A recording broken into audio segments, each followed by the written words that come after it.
গল্পের নাম পুকু ওরফে পুইক্কা। পুকু মিয়া ছিল ছোট্ট এক গ্রাম পাটকাঠিপুরের বিখ্যাত লোক। তবে সে বিখ্যাত সাংবাদিকতা বা বুদ্ধিমত্তার জন্য না, বরং খবর পাঠক হিসেবে তার অদ্ভুত প্রতিভার জন্য।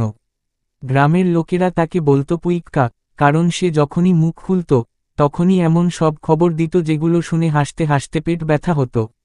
একদিন পুকু ঘোষণা দিল, বিশেষ সংবাদ, পাটকাঠি নদীতে দেখা মিলেছে রঙিন কুমিরের। সে নাকি গান গায়, আমি কুমির রঙিন, গাই গান দিনরাত। গায়ের শিশুরা হা করে শুনে, বুড়োরা মাথা চুলকায়। কেউ কেউ কৌতূহলে নদীর পাড়ে ছুটে যায়, কিন্তু কুমির তো দূরের কথা, একটা ব্যাঙও ছিল না সেখানে।